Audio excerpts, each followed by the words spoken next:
Olá, eu sou o pastor Davidson Pinhon, sou mestre em Ciências da Religião, sou pastor congregacional, professor de exegese e publisher editorial.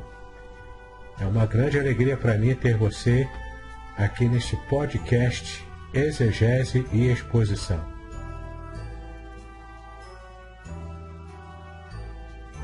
Participe!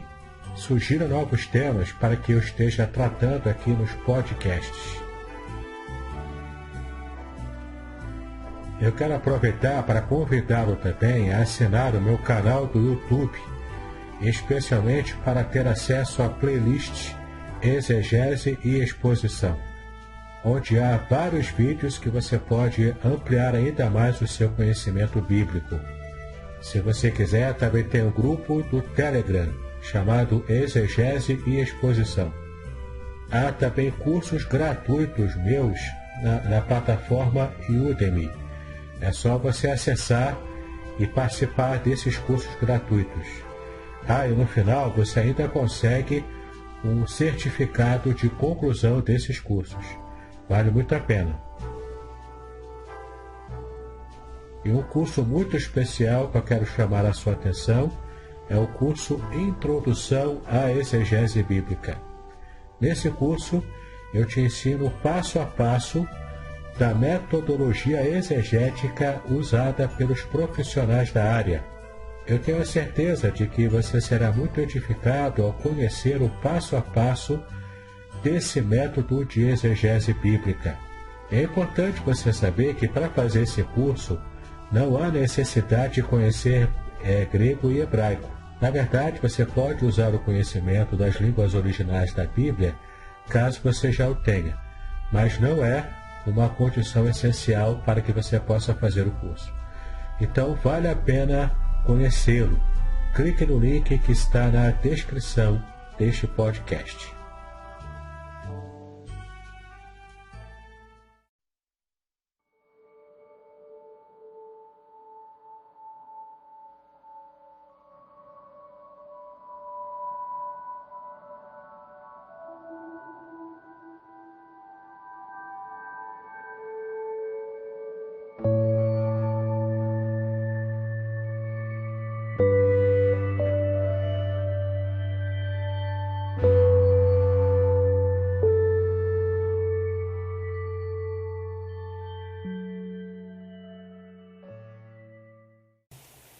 Meus amados, vamos estar abrindo a palavra de Deus no livro do profeta Jeremias, capítulo 33.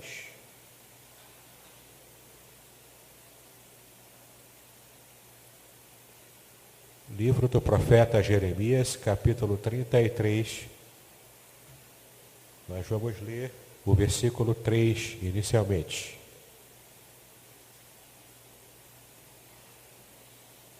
Jeremias capítulo 33, versículo 3.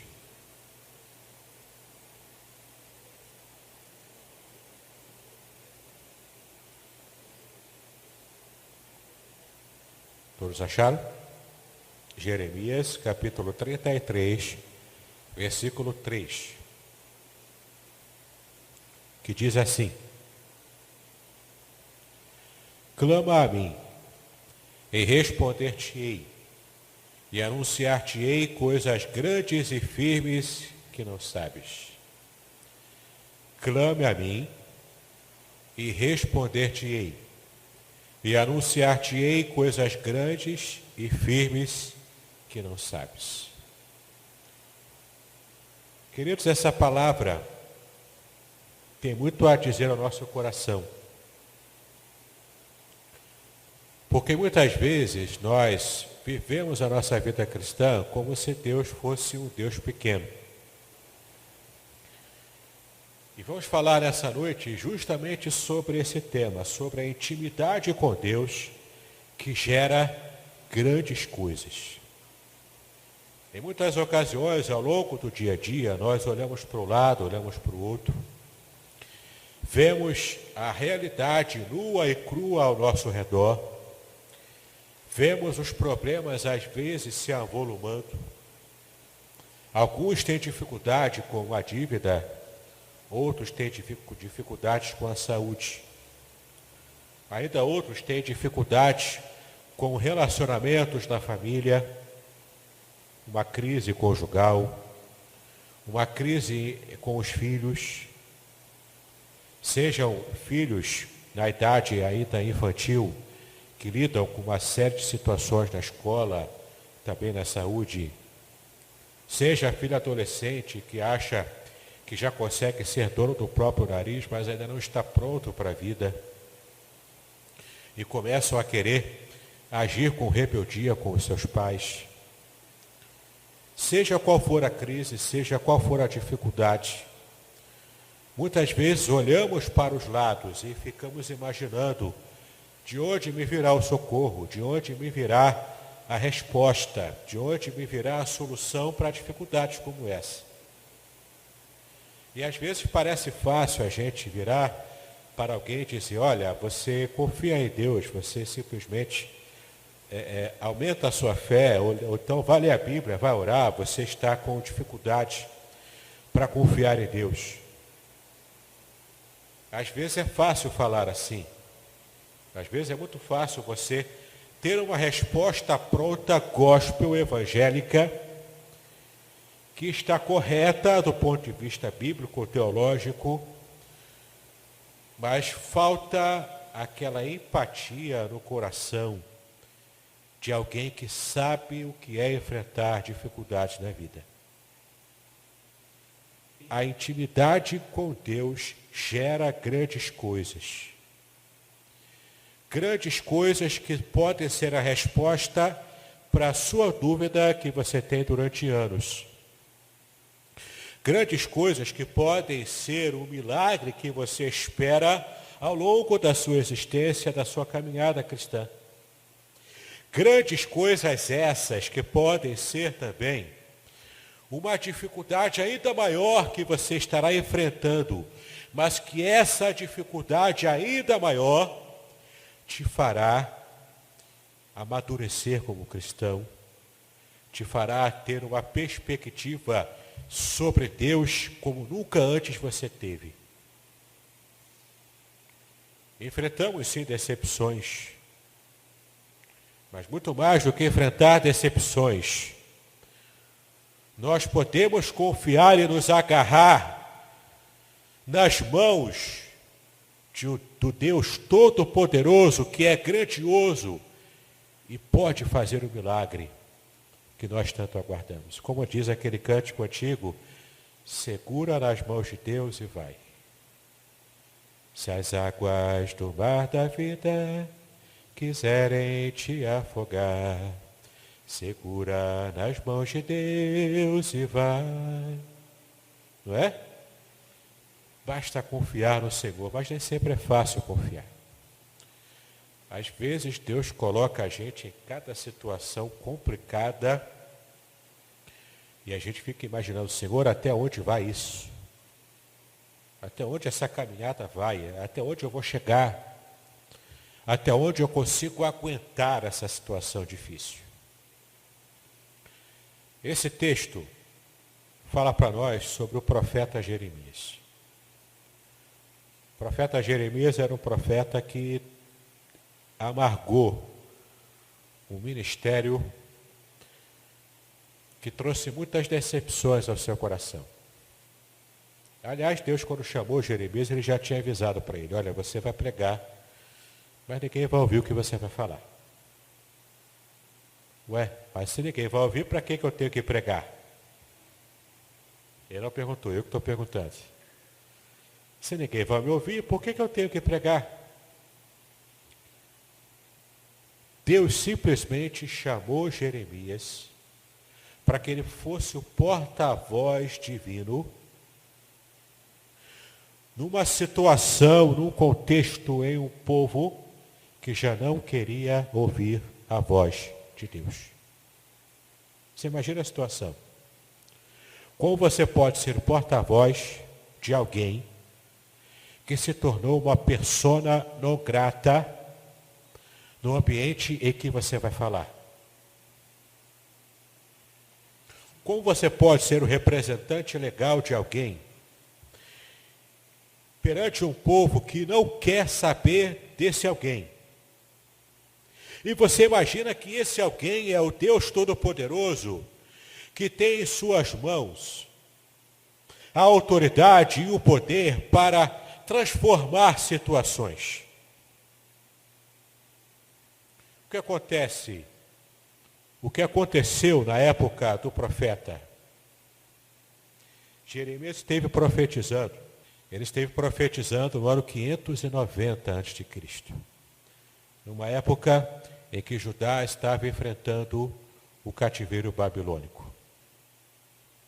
Naquele momento, o rei de Judá e de Israel era Zedequias. Zedequias estava cansado de ser o rei vassalo do imperador Nabucodonosor. Era assim que Nabucodonosor fazia. Ele conquistava uma nação, colocava um rei da própria nação ali, mas um rei que ele escolhia, quando ele percebia que seria um rei subserviente.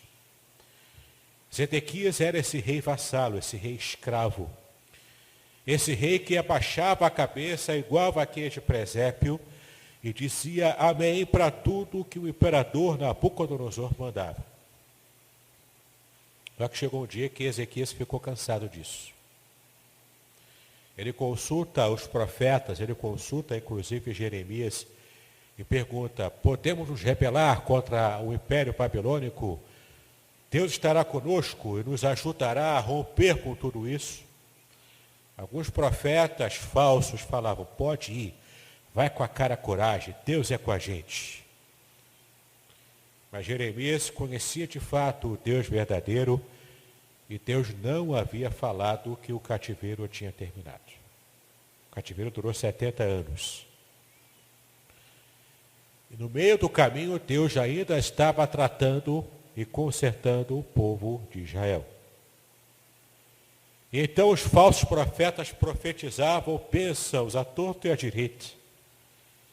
Vou profetizar a bênção aqui, meu irmão. Segura a bênção aí. Pode lutar, que Deus vai nos abençoar. A vitória é nossa. Só que eram falsos profetas. Estavam profetizando uma bênção que era falsa. Um falso profeta fala falsidades. É um povo que acredita e se fia na falsidade de um falso profeta, vai de mal a pior. Jeremias se levanta, quando o rei lhe pergunta: e aí, podemos avançar ou não? Deus está conosco ou não está? Jeremias fala a verdade: não vai nessa luta. Deus ainda não acabou de tratar com a gente. Não é para tomar as rédeas agora da situação, porque Deus não está com a gente, não é para lutar. O profeta avisou. O rei Zedequias não gostou dessa palavra. Não tem quando Deus fala com a gente não gosta do que Deus fala? Não sei se você já passou por isso. Eu já enfrentei situações assim. Deus fala comigo: Deus, só aguarda, não é hora de casar ainda. Eu já estava com 30 anos. Pastor já, cansado de esperar. O Salmo 40 já me dava raiva. Salmo 40, esperei com paciência no Senhor. Como eu tinha raiva desse versículo, gente. 30 anos e nada. Até que com 35 anos eu conheci Márcia, minha esposa. Foi a bênção que Deus separou para mim. No tempo certo. Aí eu me reconciliei com o Salmo 40. Né? Aí não, fiz as pazes. Agora estamos de bem. Né? O Salmo 40 e eu, agora estamos de bem. Mas Deus falou através do profeta: não luta. Zedequias não gostou daquela palavra. Por não ter gostado daquela palavra, Zedequias então vai com tudo contra o profeta. Vou prender você no pátio. Prendeu Jeremias no pátio. Mais tarde, após esse texto aqui, joga Jeremias numa cisterna. Ele fica preso durante um tempão numa cisterna úmida, mal cheirosa, sem comida, sem bebida. sem espaço sequer para poder se movimentar, sem conforto. Eu pergunto para os irmãos, ele estava no centro da vontade de Deus? Será que ele havia pecado como o povo havia pecado e por isso o povo enfrentava o cativeiro? Não, Jeremias não havia pecado junto com o povo, mas ele estava enfrentando o problema do cativeiro junto com o povo. E naquela situação, nem mesmo o próprio rei, que deveria ser o homem conhecido como o pastor de Israel, nem mesmo o rei tinha a percepção espiritual adequada para entender o que de fato estava acontecendo ali, que aquela peleja não era para acontecer, porque Deus ainda estava consertando, tratando com o seu povo. Abraão queria tanto um filho, mas tanto um filho. Sara já estava cansada de esperar. A promessa veio, mas já se passaram 20 anos e nada de Isaac nascer. Sara então chega para Abraão e fala, olha, vamos dar um jeitinho aqui? Vamos forçar a barra aqui para Deus apressar a bênção dele para a gente? Vamos fazer aqui um esquema aqui? Pega a minha serva, dorme com ela, o filho que nascer dela é o nosso filho e pronto, está resolvido, nossa descendência está garantida e a nossa bênção chegou. Pergunto para os irmãos, deu certo? Essa precipitação deu certo? Deus foi misericordioso e abençoou até mesmo Ismael com a escrava Agar. Mas o preço está sendo pago até hoje lá na Palestina. Até hoje o povo está pagando o preço da desobediência e precipitação de Abraão. Não foi o caso de Jeremias. Jeremias tinha a certeza, a convicção de que o Senhor havia dito, não vá para a batalha, não luta essa guerra, não é para fazer revolta agora, não é para fazer piquete, não é para botar fogo em ônibus, não é para quebrar tudo. Não é desse jeito. O meu jeito de trabalhar é diferente. O meu jeito de resolver as coisas é diferente. Não é para você tomar as rédeas da situação como se você tivesse o poder e a autoridade para definir o futuro de uma nação. Zedequias então vai com tudo contra o profeta. E o profeta passa momentos terríveis, mas a sua fé estava inabalável. Deus então, quando se revela ao profeta, ele diz, invoca-me e responder-te-ei. Se você me invocar, eu respondo à sua invocação. E a palavra hebraica que aparece aqui para invocar é clamar. É o verbo crar. Clamar chorando. Quando você clama, quando você grita em desespero, quando você fala, Deus, até onde eu consigo suportar? Quando você chega no seu limite, quando você já avista ao fundo do poço e acha que não consegue encontrar a saída desse fundo do poço, você invoca ao Senhor, porque você não tem mais para onde pedir ajuda a não ser o Senhor, o Deus dos exércitos.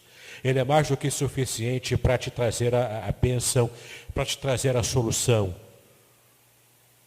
Mas quando todos os recursos humanos são lançados ao pó, você clama ao Senhor, você invoca ao Senhor, você grita pelo socorro do Senhor. E o Senhor então te responde.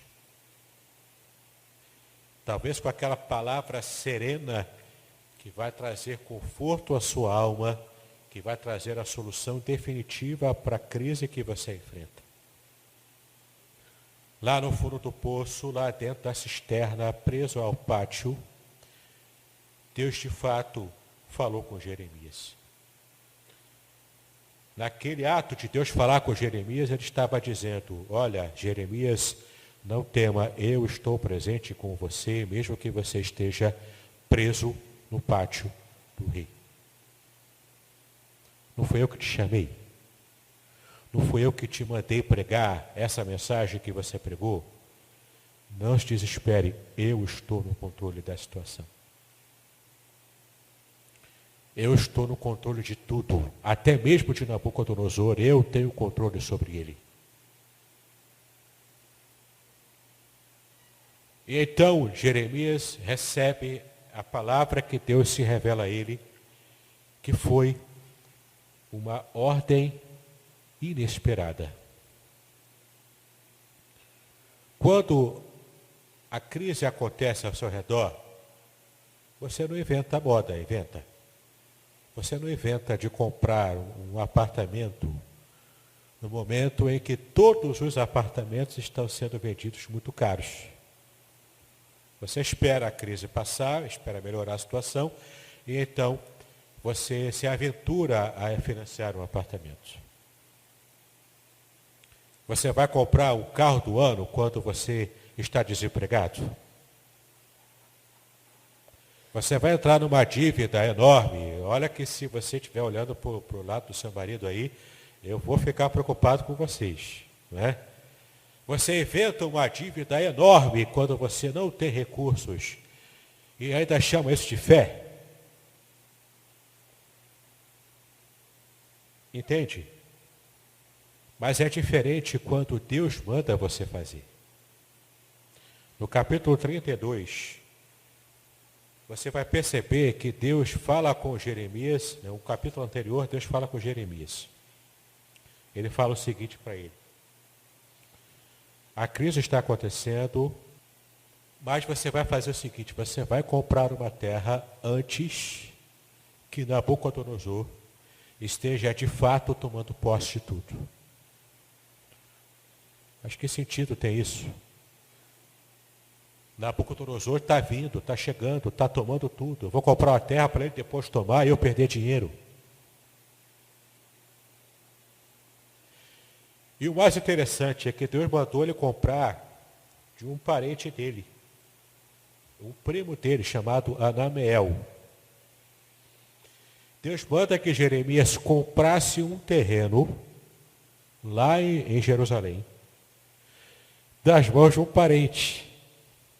Você já fez negócio com parente?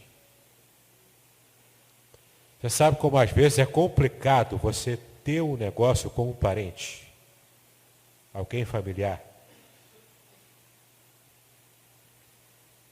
Deus fala para Jeremias: compra o terreno do seu primo Anameel. Compra agora. Mas Nabucodonosor está chegando. Compra agora. Jeremias obedeceu, baixou a cabeça, obedeceu, pegou lá o que ele tinha guardado, fechou o negócio, e quando ele estava no momento de fechar o negócio, ele já estava preso no pátio, comprando um terreno em Jerusalém, às vésperas da tomada final e geral do imperador Nabucodonosor. Mas Deus mandou fazer.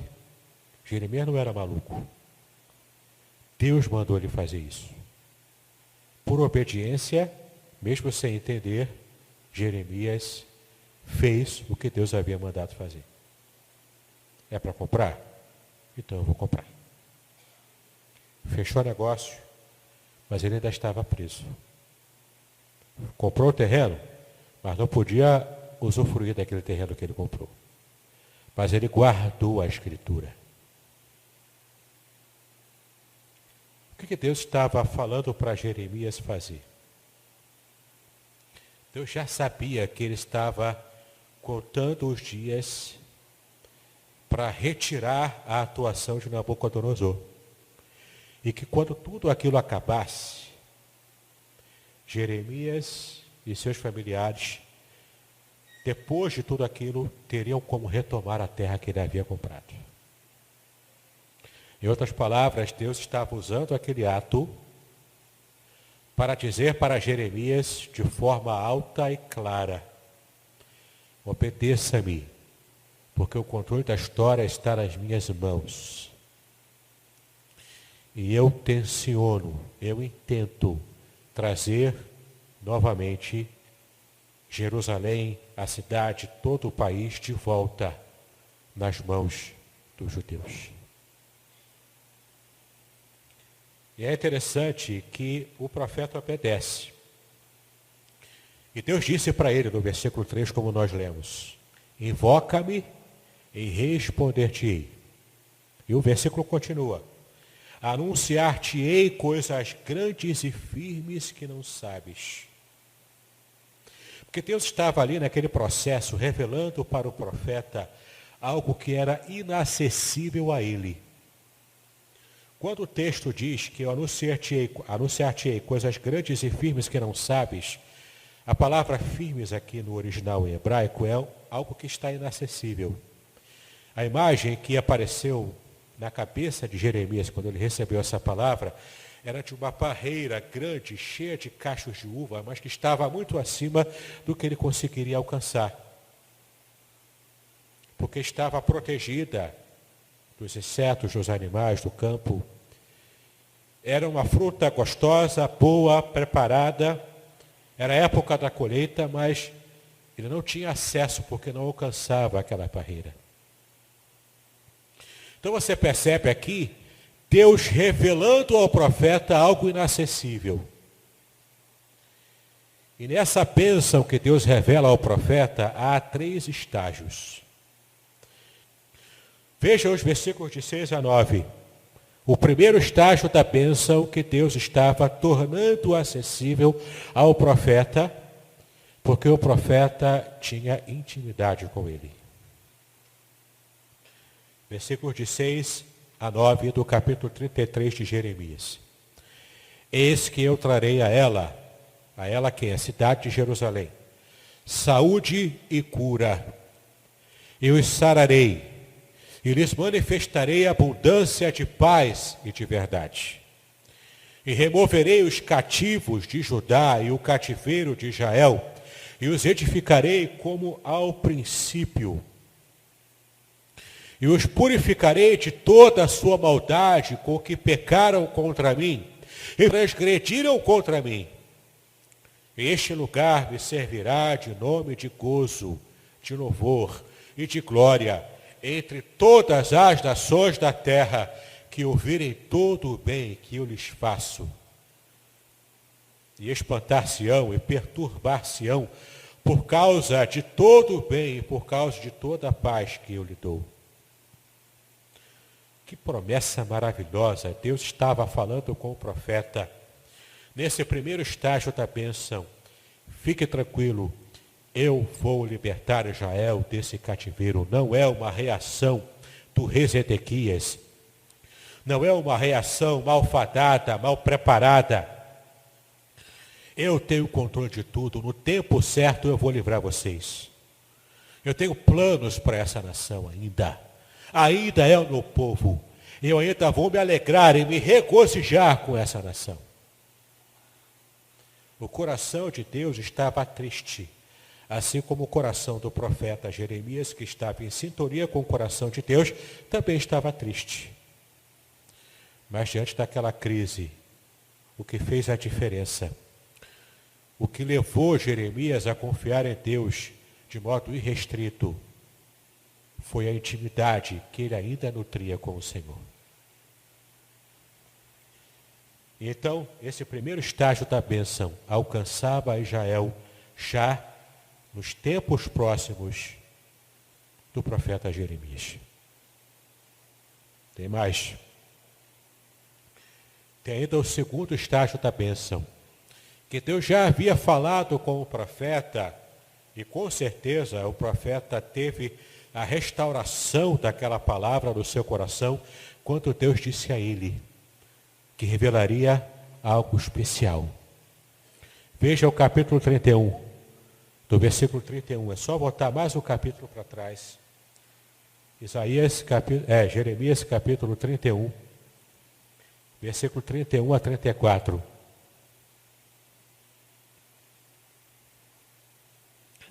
Eis que dias vêm, diz o Senhor, em que farei uma aliança nova com a casa de Israel e com a casa de Judá.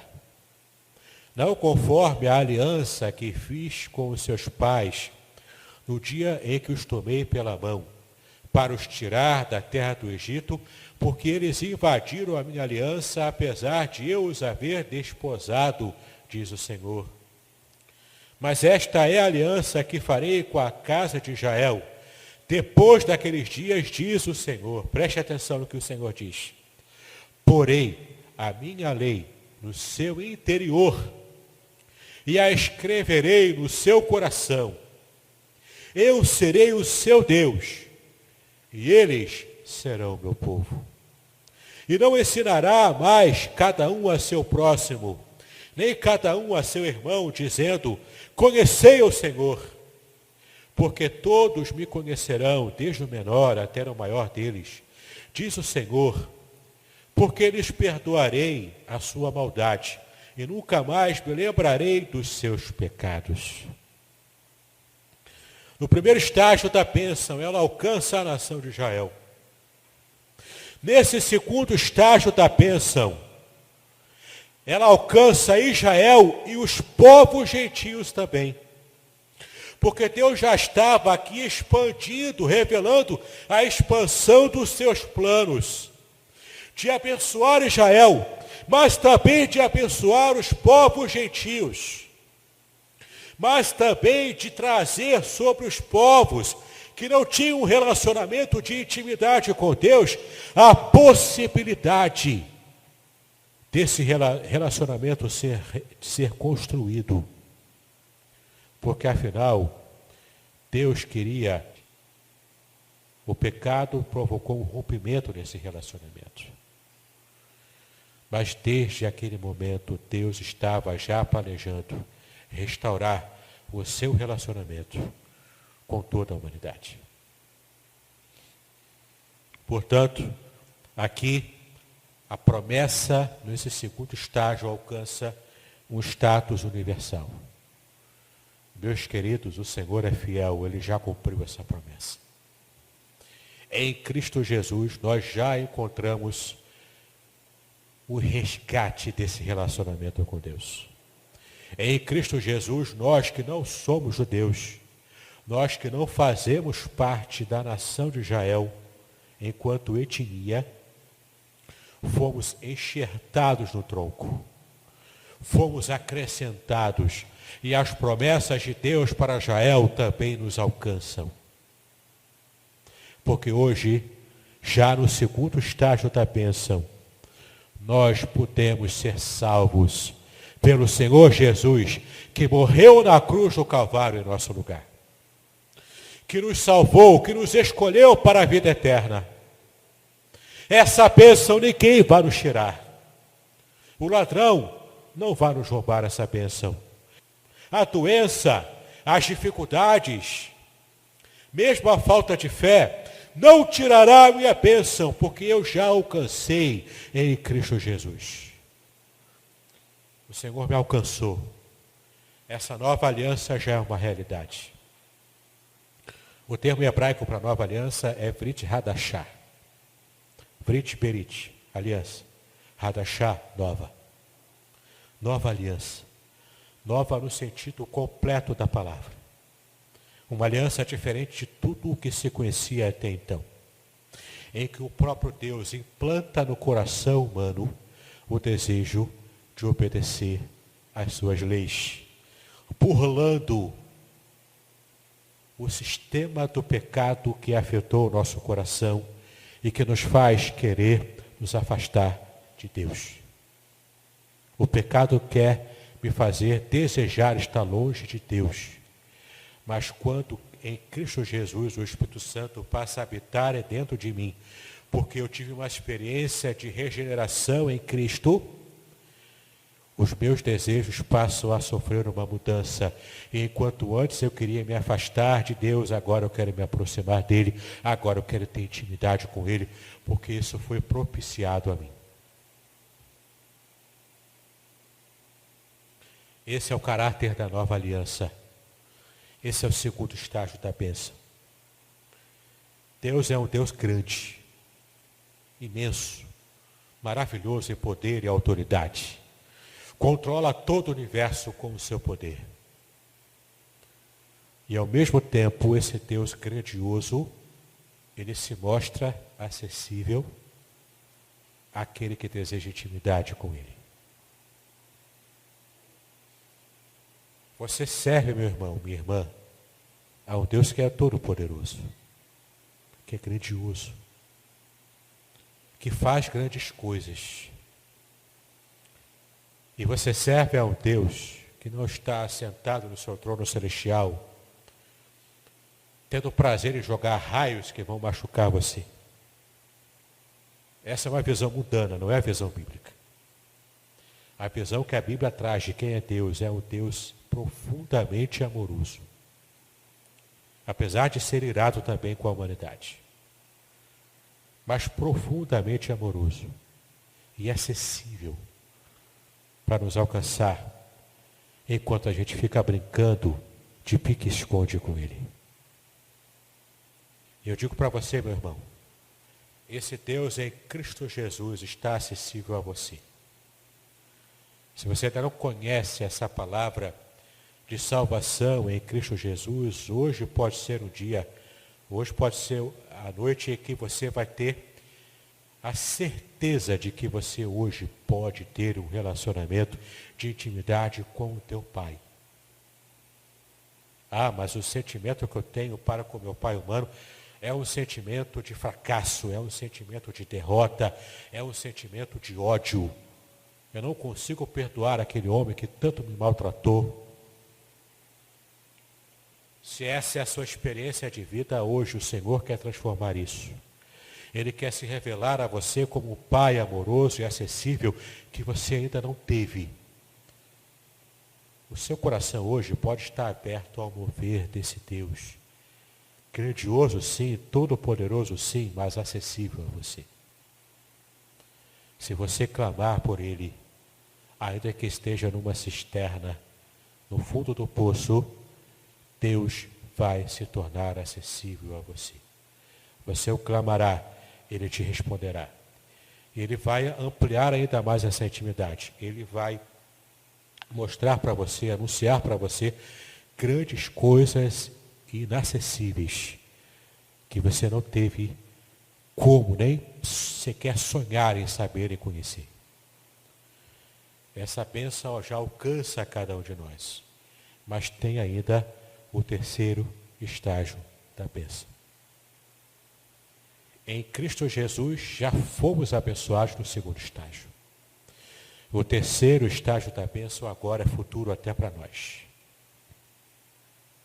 O terceiro estágio da bênção é quando esse Deus maravilhoso, que antes estava irado conosco, mas agora Ele está feliz com a gente.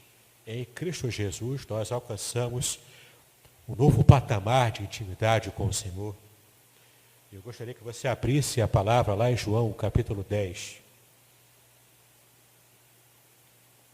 João, capítulo 10, primeiramente no versículo 10. Você vai perceber o terceiro estágio da bênção que Deus estava mostrando a Jeremias e que ele sequer havia percebido esse terceiro estágio no momento em que Deus falava com ele. Esse terceiro estágio muda por completo toda a perspectiva que temos de uma vida fracassada nessa terra. João capítulo 10, versículo 10, que diz o seguinte: o ladrão não vem senão a roubar, a matar e a destruir.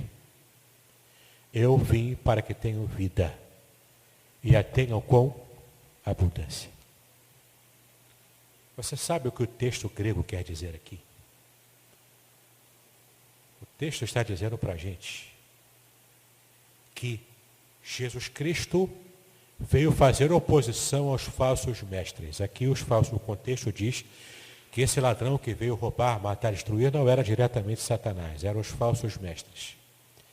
Eram os fariseus especialmente, que estavam ludibriando o povo, que estavam levando o povo a ter uma carga muito pesada na sua religiosidade, somada à carga ainda mais pesada que o próprio Império Romano lançava sobre eles. O povo estava, portanto, sofrendo grandemente, inclusive pelos seus líderes religiosos. Jesus entra num embate completo contra eles. Ele diz, olha, o ladrão, esses falsos mestres, eles vêm para roubar, matar, e não satisfeitos com isso, ainda quer destruir. O ladrão vem fazer isso com a vida de vocês. Mas eu vim para ser algo diferente. Eu vim para lhe entregar vida e vida em abundância. A palavra vida que aparece no grego aqui não é a palavra comumente usada como vida de um modo geral. A palavra bios, que é a vida biológica, a vida orgânica.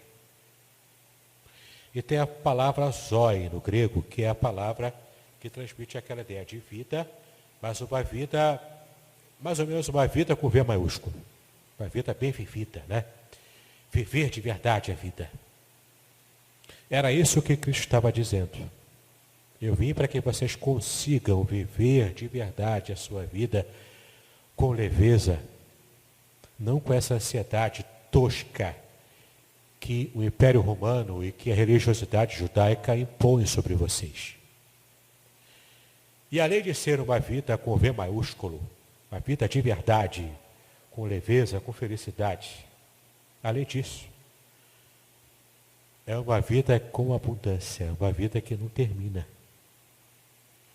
É uma vida que é tanto extensa, porque é uma vida que vai se multiplicando, vai aumentando.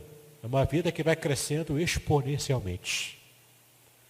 Essa vida não termina. E é uma vida de felicidade. Felicidade plena e total. Eu vim para que vocês tenham uma vida fora do parâmetro do que vocês conhecem, do que poderia ser um projeto de vida, como é prometida pelo Império Romano, que essa pax romana, essa paz romana que vocês vivem, ela é ilusória. De fato se mostrou ilusória. O Império Romano ruiu. Como o Império de Nabucodonosor, Deus havia falado para Jeremias, ele vai acabar um dia. E Deus simplesmente termina com o Império de Nabucodonosor, fazendo com que o imperador comesse capim, literalmente. O texto bíblico diz que Nabucodonosor começou a se transformar em um animal, algo como um lobisomem, não sei. Cresceu pelos sobre o seu corpo, mais do que o normal, mais do que Tony Ramos, olha só. Pelos sobre o seu corpo, as unhas cresceram, presas se formaram em sua boca. Ele passou a andar de quatro, a comer capim, como qualquer animal. Essa é a ação do Deus grandioso que elege reis e também envergonha imperadores. E esse terceiro estágio da bênção é a vida plena e eterna. E ela alcança também cada um de nós. Eu não sei você, mas eu fico muito feliz quando eu me lembro dessa realidade que será ainda futura para mim. Eu poderei ter uma vida muito melhor e é para sempre, que nunca acabará. Melhor do que qualquer utopia humana.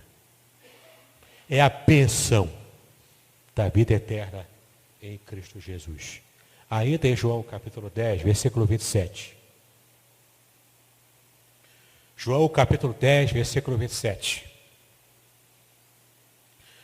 As minhas ovelhas ouvem a minha voz, e eu conheço-as, e nunca hão de perecer, e ninguém as arrebatará da minha mão.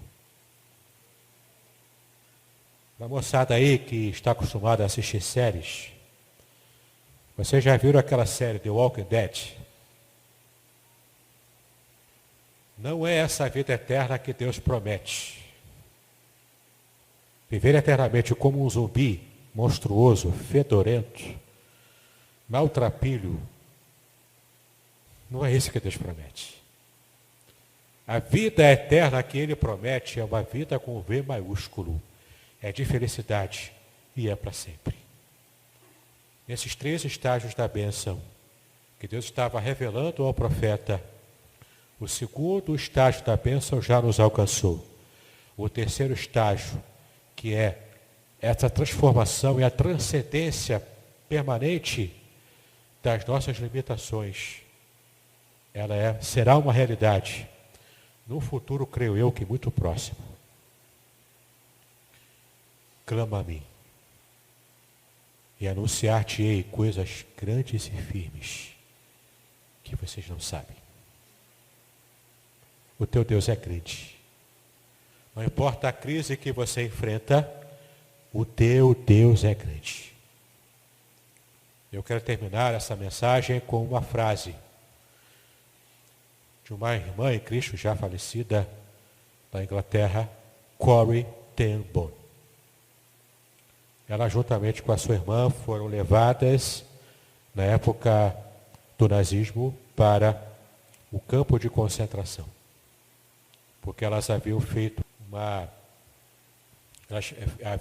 parede falsa para proteger judeus que eram perseguidos pelo regime nazista de Hitler. Descobriram isso, levaram as duas para o campo de concentração.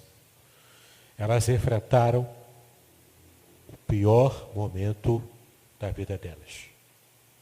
A irmã de Corrie morreu no campo de concentração. Não resistiu aos maus tratos e a tudo aquilo que a história já testemunha para nós do que foi aquilo, do que foi o campo de concentração. Mas Corrie ten Boom miraculosamente sobreviveu.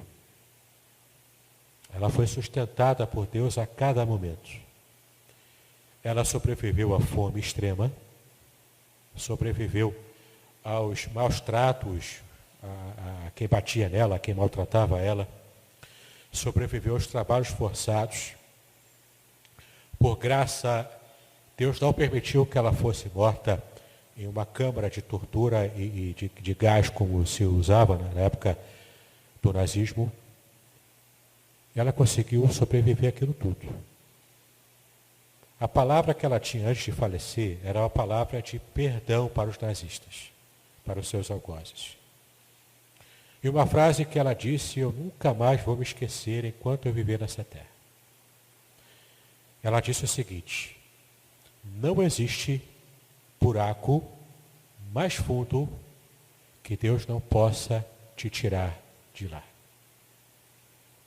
Ela conheceu o buraco mais fundo que a humanidade poderia testemunhar. E Deus a tirou daquele buraco. Pior do que a cisterna em que Jeremias foi lançado.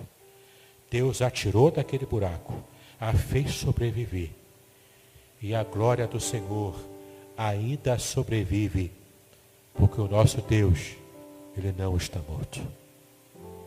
Nosso Deus é vivo. Ele é o autor da vida. Ele nos prometeu a vida eterna. E Ele é fiel o suficiente. Como Ele cumpriu todas as suas promessas, essa última resposta às nossas orações, ela virá. Sabe qual vai ser a resposta? A última resposta de todas as suas orações, ainda que você esteja no fundo do poço, Deus vai te dar o céu. A única resposta de Deus a todas as nossas orações é o céu. Isso ninguém vai me tirar. Enfrente as suas dificuldades com coragem, com galhardia, com fé, com a confiança inabalável. Ainda que Deus fale para você alguma coisa que você considere absurda, obedeça. Tenha intimidade com Deus. Ele vai se revelar a você. Ele vai se mostrar a você. E você jamais será a mesma pessoa. Clama ao Senhor e Ele te responderá. Ele revelará a você coisas grandes, inacessíveis. E a sua vida se transformará por completo, enquanto a sua intimidade com Ele for algo perceptível, palpável, concreta, real. Deus te abençoe em nome do Senhor Jesus.